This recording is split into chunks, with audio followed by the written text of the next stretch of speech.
So I'm going to pop in some little highlights running down this jagged edge through the center.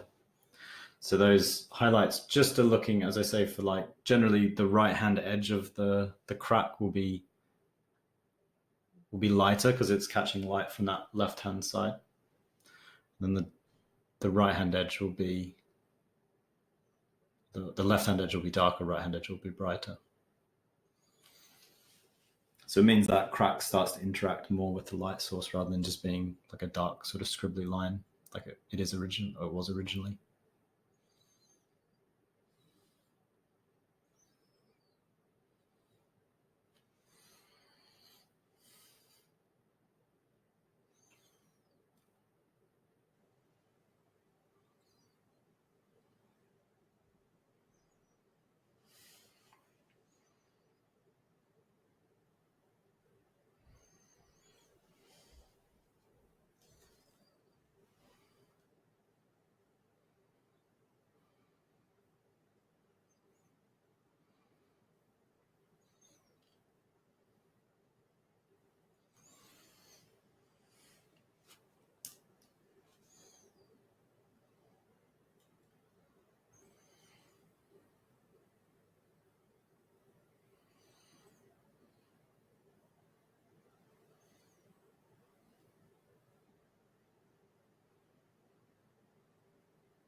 So again, I'm just using these little highlight notes against the darker shadows just to increase that sense of texture.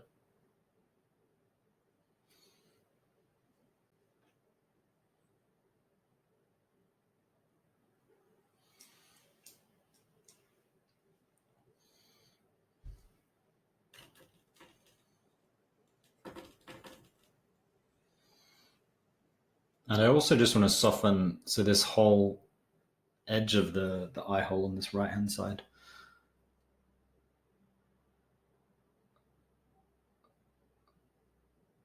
just soften that so it's sort of blending a little bit more into the shadows.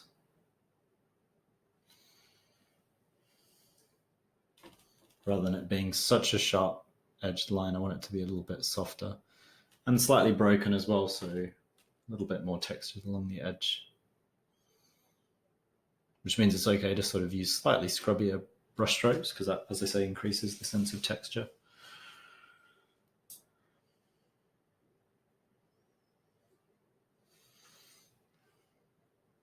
But generally, that's not too bad for this middle section of the skull.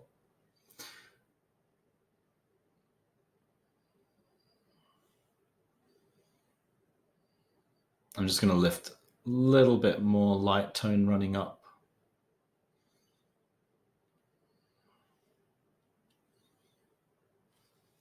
Up behind that leaf there.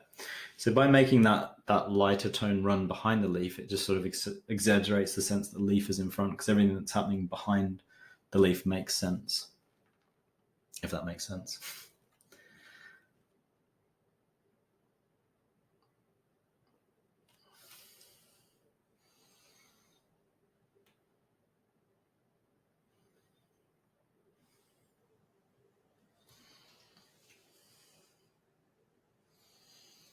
So I can start to dropping down towards this little nose hole now. Won't work within the nose hole immediately. I'm going to work sort of around it, the forms that kind of go into it, and then I'll go in and start to kind of add a little bit more detail to the sort of webbed bone inside.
So I'm just repeating the same process each time I drop down into a new section. So I'm sort of thinking about the relationship between that portion of the skull and the overall tone. So, nothing on this side is going to be as light as in here. And I am going to boost, one of the last things we'll do is boost the highlights in the brighter portions of the skull. So bear in mind that you will be able to kind of nudge them a bit brighter, most likely, with just some pure white, quite thickly slabbed on. That'll be a sort of final thing that we get into right near the end. But generally, I'm trying to kind of pay attention to what part of the skull I'm working on, its relationship to the whole, but also how its individual little forms are now starting to work, because there are all these smaller forms within the larger forms. And that's what we're rendering.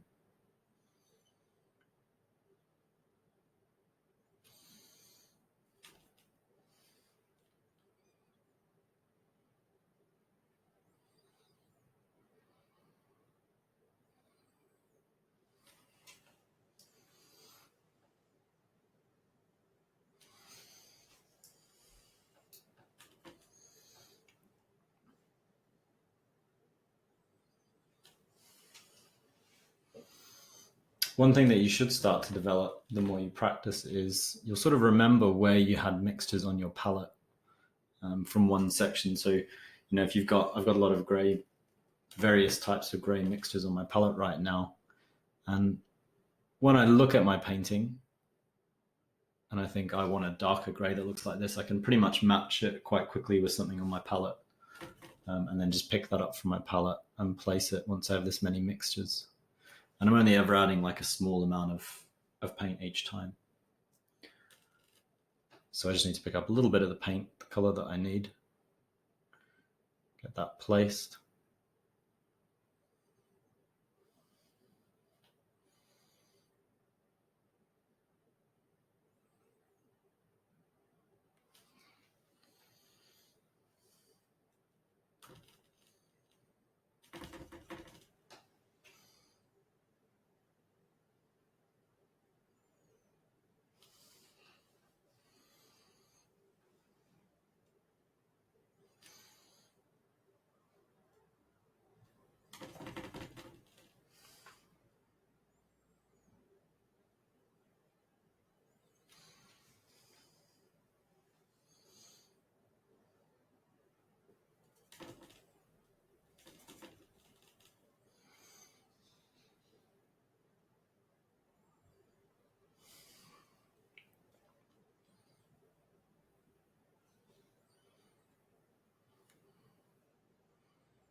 So down here, for instance, this light edge that runs down next to this nose hole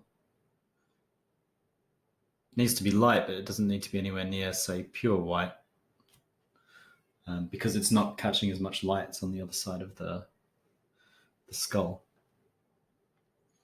But I actually mixed up something fairly dark there, and it looks bright because of where it's relatively placed. It's sort of surrounded by a lot of dark tones, so it appears lighter. Whereas if I put the same tone up here in the white, it's going to look dark. So you've always got those things to consider as well, those sorts of things.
So that's not too bad as far as this central section is concerned. As I drop down, which will be the next thing I do, I'm going to work a little bit within these two holes. So I'll be altering the exposure slightly just so you can see what's going on. Then carry on working down just into this final sort of snout section. And that should take us probably through till about 6, maybe a bit after 6. And then I'll be zooming out and kind of having a look at how everything's working. And we'll figure out sort of the most efficient things to do to kind of keep pushing or get the most out of what we have as a painting. I'm just going to check in with my tutored student, and I'll be back in a bit, but I'll let you guys keep working on yours. I'm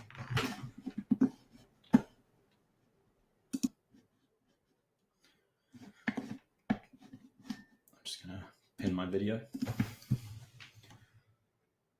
Swivel back around.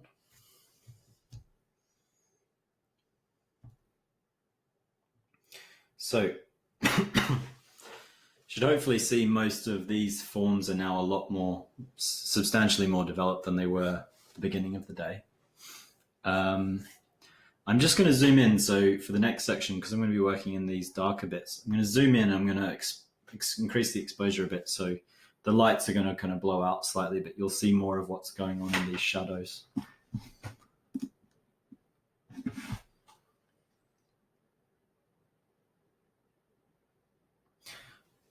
This one, do you mean? Just that one running down?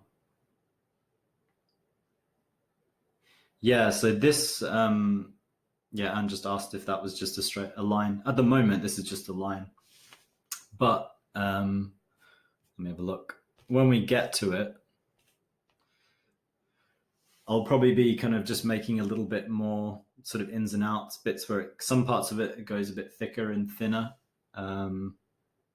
There isn't too much of a sense. There's a slight sense higher up here that there's a light white line on the sort of right-hand edge.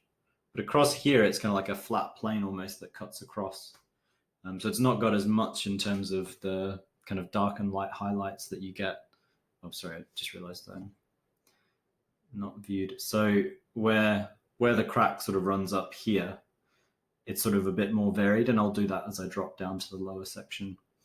But it doesn't have as much in terms of like light and dark variation through the texture. It's more of just a straight line. Well, not a straight line, it's a jagged line, but it's just kind of like a dark line that we're looking at. But yeah, it will get a bit more complicated once I get down to that bit. So I'm just going to zoom in.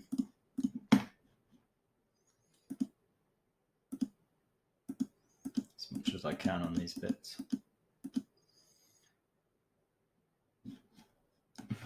So you should also can kind of see some of those little sort of hue shifts where it goes a little bit greener there, a little bit blue, purple through that portion, which I think I'm happy with. I'll have a look kind of near the end.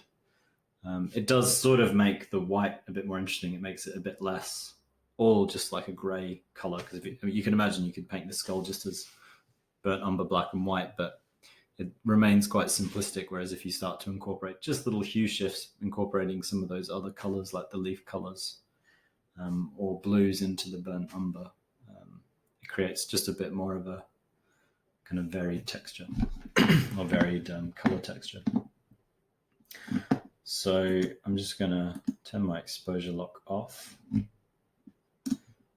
back on again. Just brighten.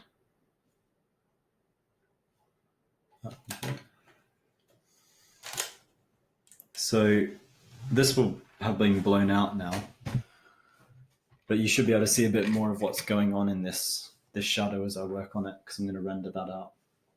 So I'm going to take my two smallest brushes and give them a clean.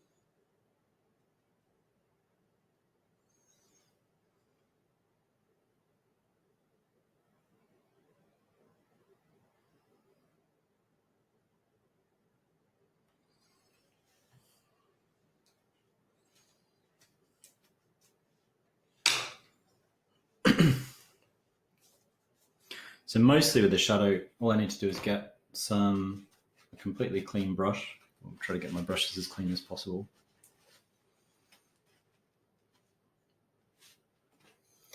And then picking up just pure ivory black and some medium.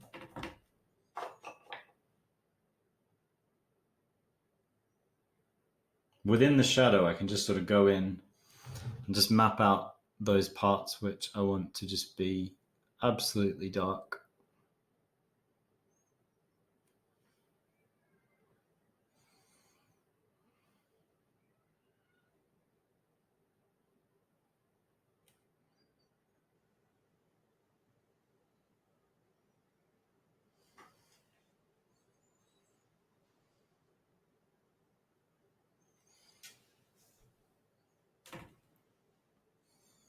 And doing that will just kind of naturally create the shapes of the more sort of little webbed bits within it.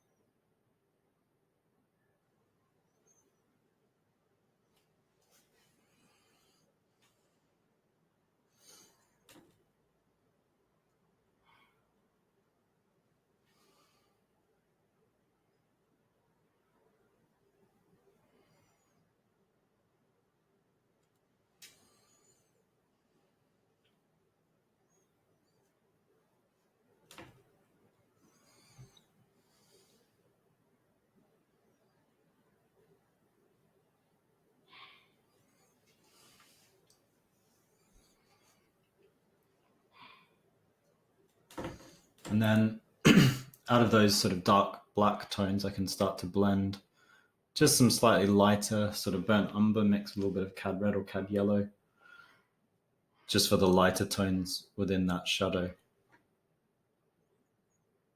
Those sort of lighter little forms.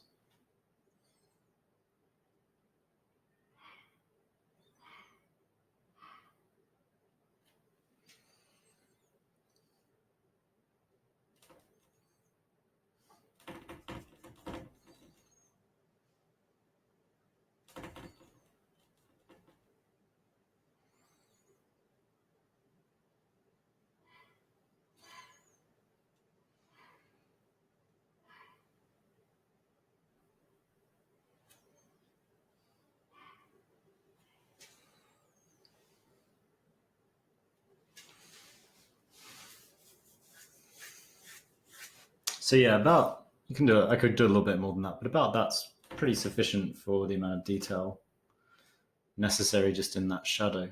Hopefully you can just about make out what I was working on there. Still maybe a little bit dark by the looks of it, but it's hard to get all of the tones to balance with the camera.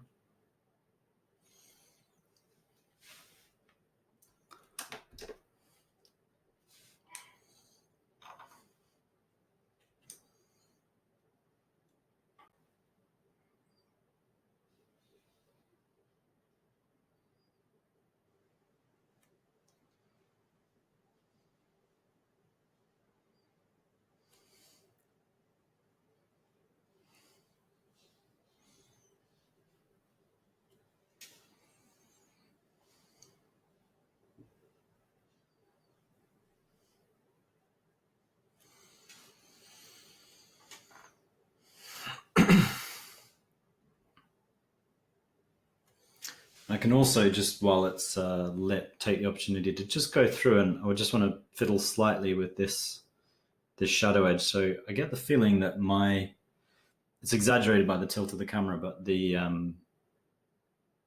sort of top of this eye bone socket is just a bit too high. So I just want to generally drop all that stuff down while I'm working in these shadows, which is not too complex as a change to make. But if you ever do get any of these sorts of changes that you have to make sort of mid-painting, it's not too much of a big deal. Just figure out kind of what you need to do,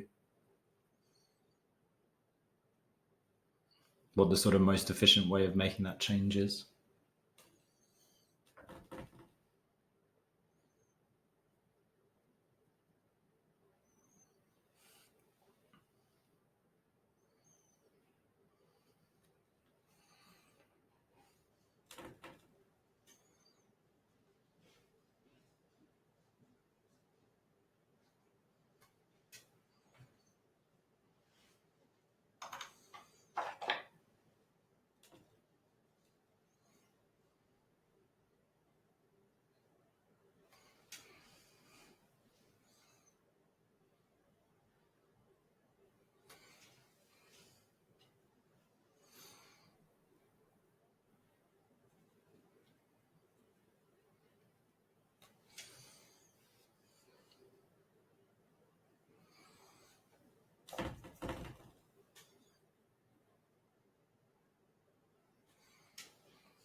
Yeah, so just about just about there with this adjustment.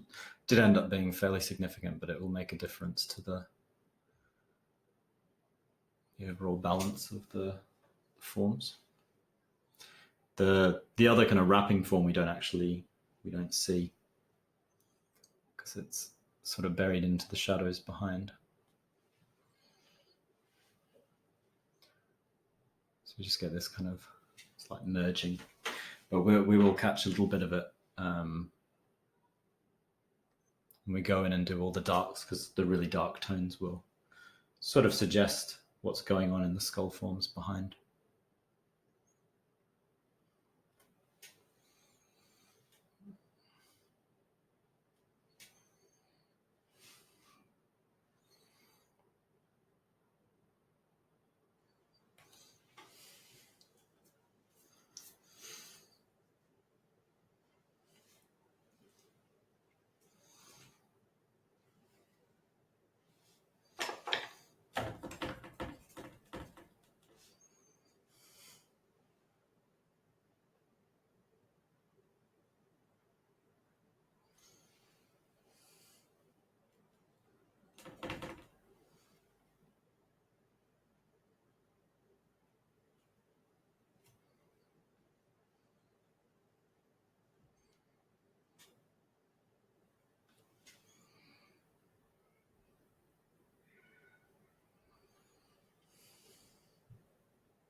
So yeah, that's not too bad for that little shadow section there. So I'm going to adjust my exposure back to a more normal level.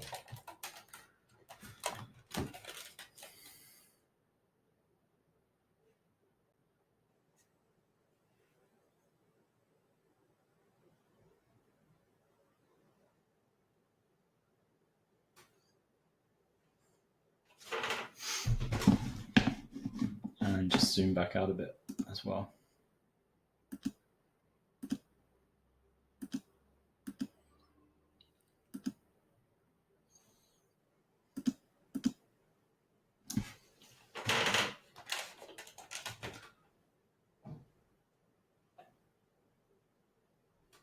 A bit blend that, should be about right. So we got that form mapped in now. What are we at? About 40 minutes or so left to go. So the final section of the skull to work on is just to go through. This side here is actually reasonably well rendered out. A little bit of that, and then the just the snout forms, which are just some sort of finer cracks and a few little variations of tone down the bottom there.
So as I was saying, for when I get down to this sort of line that runs along the center, I mainly just want to look at kind of creating a little bit more variety in it, so breaking the line slightly.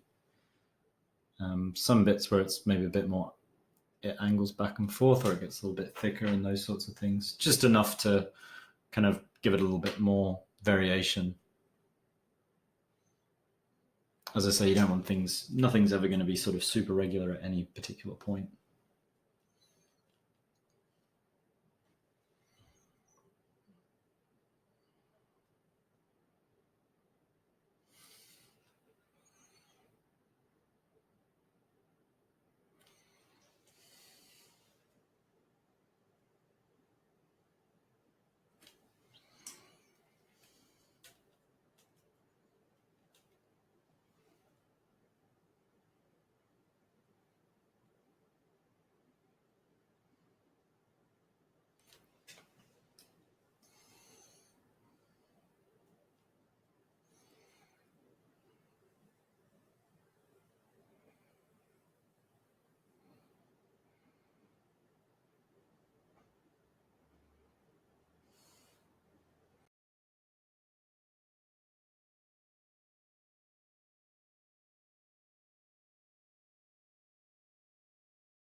But I can also afford to go a little bit kind of looser down here as well. So it's not necessarily needing to be as rendered up as up top. It's fine if it gets a bit simpler down here.